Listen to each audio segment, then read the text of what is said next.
सभी भक्तजनों को जय श्री कृष्ण। नारद जी ने कहा, मैंने वेद वेदांत की ध्वनि और गीता पाठ करके उन्हें बहुत जगाया, किंतु फिर भी भक्ति, ज्ञान और वैराग्य ये तीनों नहीं जगे। ऐसी स्थिति में श्रीमद् भागवत सुनाने से वे कैसे जगेंगे?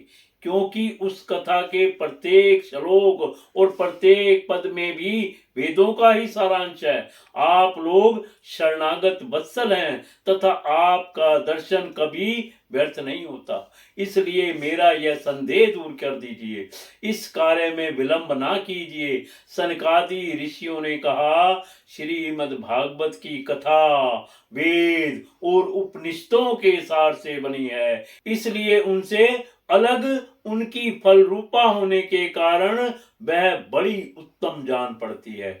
जिस प्रकार वृक्ष जड़ से लेकर सारी शाखा पत्ते रस वाले होते हैं, किंतु ऐसी स्थिति में उसको खाया नहीं जाता। फिर उसी वृक्ष पर जब फल आ जाते हैं तो सभी को अच्छे लगते हैं। जैसे दूध में घी रहता ही है, किंतु उस समय उसका अलग स्वाद नहीं मिलता।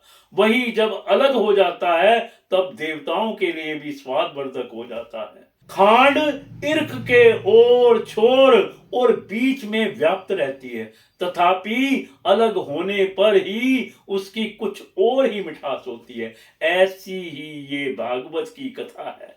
यह भागवत पुराण वेदों के समान है। श्री व्यास देव जी ने इसे भक्ति, ज्ञान और वैराग्य की स्थापना के लिए प्रकाशित किया है। पूर्व काल में जिस समय वेद वेदांत के पारगामी और गीता की भी रचना करने वाले भगवान व्यास देव खिन्न होकर अज्ञान समुद्र में गोते खा रहे थे, उस समय आपने ही उन्हें 4 श्लोकों में इसका उपदेश किया था। उसे सुनते ही उनकी सारी चिंता दूर हो गई थी। फिर इसमें आपको आश्चर्य क्यों हो रहा है?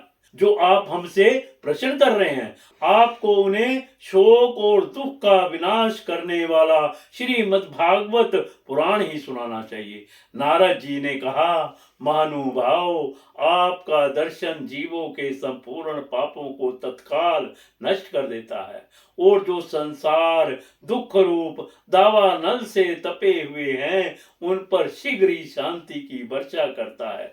आप निरंतर शेष जी के मुखों से गाए हुए भागवत कथा अमृत का ही पान करते रहते हैं।